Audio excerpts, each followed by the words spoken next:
Good morning. Today is Sunday, February 9th, 2025.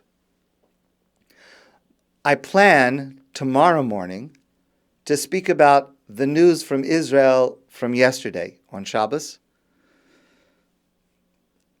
In some ways, I think what happened is unique, and there were some very terrible things that happened, and also some quite positive things that happened, and so I hope to share that with you tomorrow morning.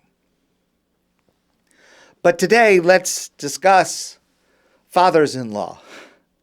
So Yisro is the father-in-law of Moshe, and he comes to visit. And that's what our Torah portion, Yisro, starts off with this coming Shabbos. And so Yisro is respectfully received by Moshe and the Jewish people. And then Yisro watches how Moshe goes about his work of leading the Jewish people. Vayeshev Moshe lishpodas ha'am. Moshe begins the day by adjudicating disputes among different people. Vayamod ha'am al Moshe min haboker ad ha'arav. Of course, there are a lot of people that have need for Moshe's decision or advice or guidance. And so people are standing in line all day long, waiting to speak to Moshe.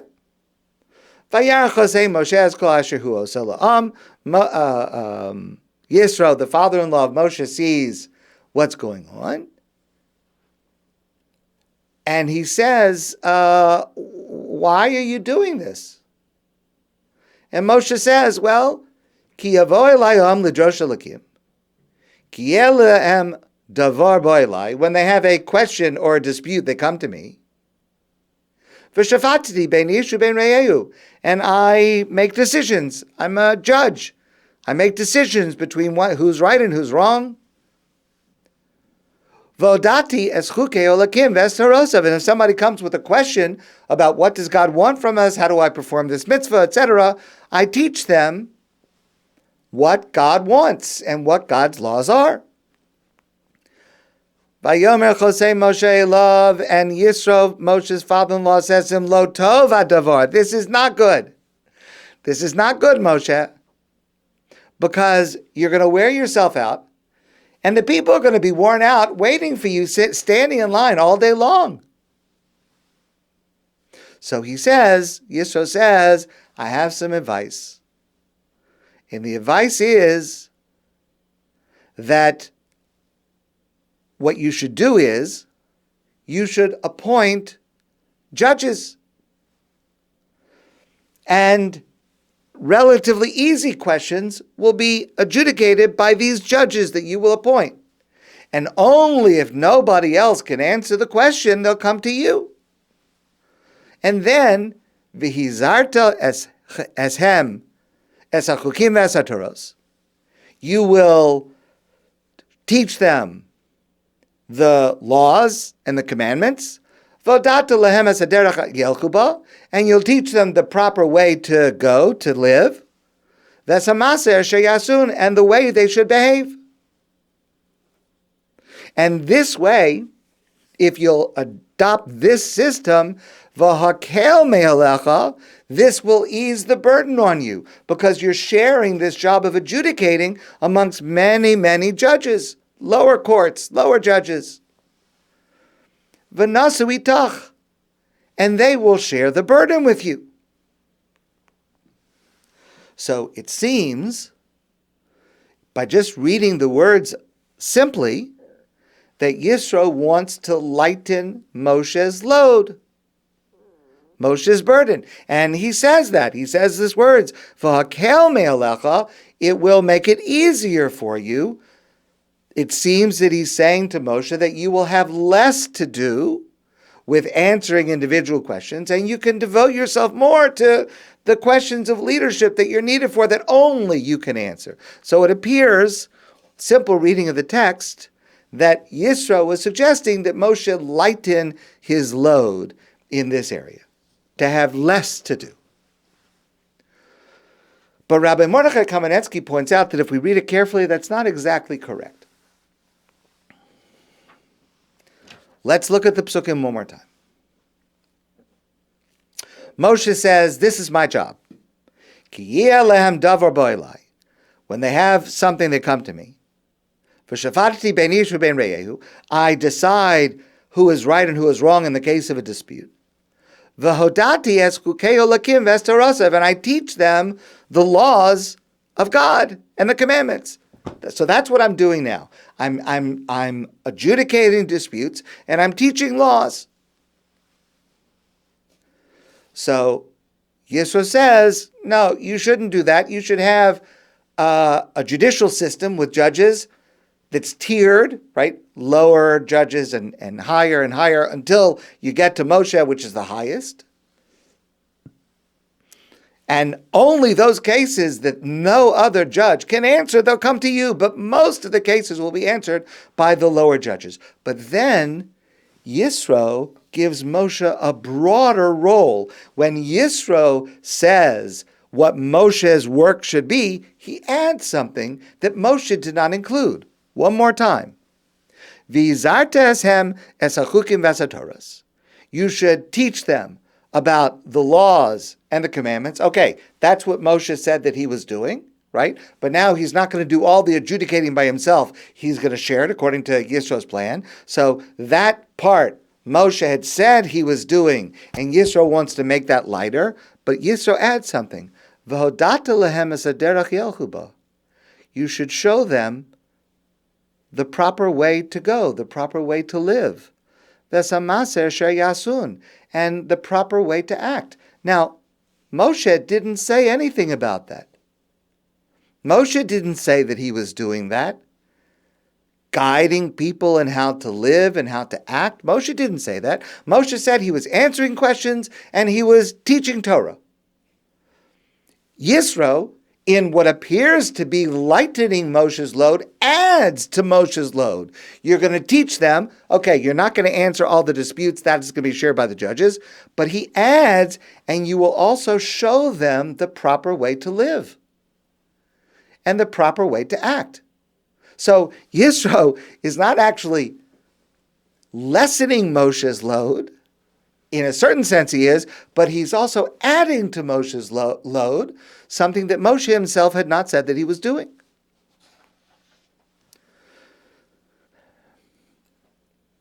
Why would Yisro assign a new task to Moshe when Moshe himself had not even suggested that he was doing it? So Rabbi Kamenetzky answers by telling a story. It's a great story. It happened a number of decades ago in Israel.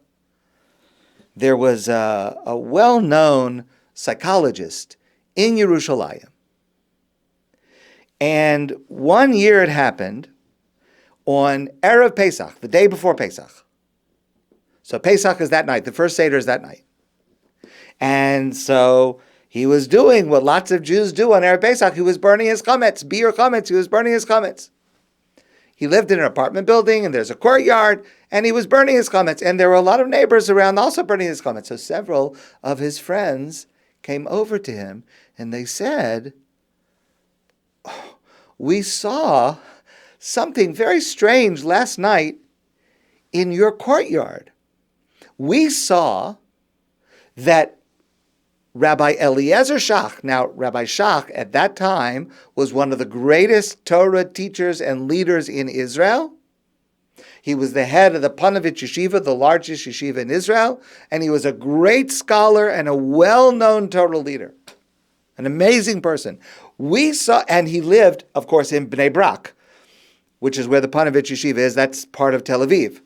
So these guys say to this psychologist, we saw Rav Shach last night. And you understand, last night, that's the night before Pesach. That's the night that everyone is searching their home for Pesach and finishing the cleaning for Pesach. It's a really busy night. We saw Rav Shach standing in your courtyard, walking around your courtyard, doing nothing. Number one, why was Rav Shach, one of the greatest scholars in the world, walking around your courtyard on what for most Jews is the busiest night of the year? And number two, if Rav Shach was at your house, why didn't you invite him inside? So the doctor was shocked. Rav Shach was in my courtyard. He couldn't imagine that Rav Shach had come to his house from Bnei Brak to Yerushalayim on this night, Erev Pesach. But then he figured out a little bit of what had happened, and he was very, very sad.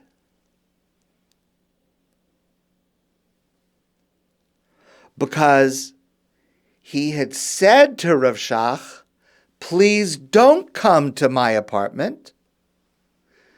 And Rav Shach had said, okay, I will not come. But it turns out that Rav Shach was actually there. And the psychologist didn't know it because he was in the courtyard downstairs. So, on the first day of Chol HaMoed, the psychologist traveled to Bnei Brak and went to see Rav Shach and said to Rav Shach, I'm asking you for forgiveness. I'm so sorry. You were in my courtyard and I didn't even know you were there. And how could you be there on this busy night? And had I known, of course, I would have invited you upstairs to my apartment, but I didn't know you were there. But I'm asking you for forgiveness. So Rav Shach says to this psychologist, he says, no, I have to ask you for forgiveness. And Rav Shach explained this story. So here's the backstory to what happened. On the day before Pesach, meaning the day before Erev Pesach. So let's say Pesach is Wednesday night. This would be not Wednesday, but it would be Tuesday, the day before Erev Pesach. A young man came to see Rav Shach with a very difficult personal issue. And Rav Shach felt that the only person that would be able to help this young man is this psychologist in Yerushalayim. So Rav Shach calls this doctor in Yerushalayim, who he knew, and Rav Shach said, I'm asking you to see this person. I know it's a busy time. I will drive this young man to your apartment in Yerushalayim, but I want you to see him. So the doctor says to Rav Shach, Rebbe, no. Of course I'll see him. I'll come to you. It doesn't matter that it's Erev Pesach. Rav Shach is calling me to see somebody. I'll come to you in Bnei Brak, and I'll see the young man there. And Rav Shach said, No, I refuse. It's a very busy time. You're getting ready for Pesach. You're going to do me a favor by seeing this young man in for a professional reason. No, I refuse to allow you to come to Bnei Brak. So Rav Shach said, okay, I'll tell you what. Thank you for agreeing to see him. I will send him on his own to your apartment in Yerushalayim. Now, that's what Rav Shach said to the doctor. Now, that's what Rav Shach said, but that's not what he meant, because Rav Shach understood that this young man who was traveling for this appointment, it was a very serious appointment. It was a very serious issue. And so Rav Shach knew that he needed to accompany this young man to the appointment. But he didn't want to upset the doctor. The doctor would get upset if Rav Shach drives him and takes time out of his busy schedule, so he didn't tell the doctor he was coming. So he drives the young man to Yerushalayim. Again, Erev Pesach, the night of searching for chametz. He drives this young man to Yerushalayim. And Rav Shach does not want to go to the apartment of the psychologist because he understands that the family is very busy. They're all cleaning for Pesach and cooking for Pesach and searching for chametz. And he doesn't want to bother them. He doesn't want to interrupt them. So he stays downstairs in the courtyard. And that's why these other people see Rav Shach just kind of walking around in the courtyard outside. So again, the doctor asked him for forgiveness. And Rav Shach said, listen, let me explain to you. I'm an old man. I live by myself. It doesn't take me much time to clean my apartment for Pesach. And so I had time. And I wanted to be with this young man. And so I drove him to your apartment, but I didn't want to interrupt you. So I was in the courtyard. And you know what? It was actually very pleasant. It was a beautiful night. The air of Yerushalayim, it was actually quite pleasant. And I was just walking around, just actually relaxing.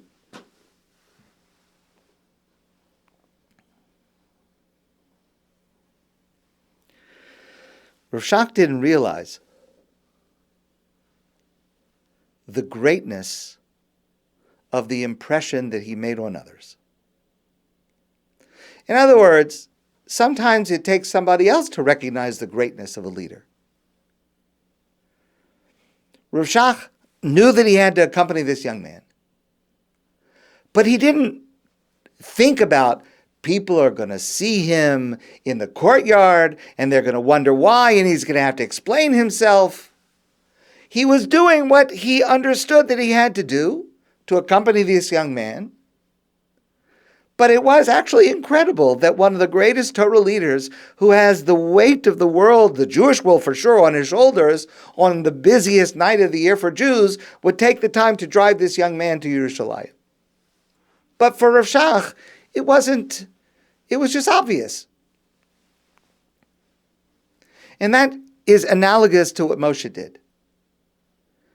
Yisro says to Moshe, I know you think that you just teach laws and answer questions. But the truth is, Moshe, you need to understand you do much more than that. You not only answer disputes and teach laws,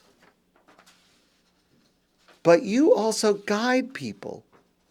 People are looking at you to know how to live, to know how to act. And you need to understand, it wasn't that Yisro was adding a new job to Moshe. Yisro was making Moshe aware that there was something else that Moshe was accomplishing simply by being Moshe. The people would watch Moshe. They would watch how he acted, how he walked, how he spoke, what he did, and they would learn from him. He was a role model in everything that he did. And Moshe himself didn't see it. Moshe said, I answer the questions, I teach the laws. Yisro points out to him the impact of Moshe was much greater than that. Moshe was teaching people how to live, how to be, how to act. And while it may have appeared to be simple and obvious to Moshe, of course, this is what you do. Of course, this is how you speak. Of course. But it was not obvious to everybody else. And they watched carefully so they could learn. So I want to say this to every single one of you individually.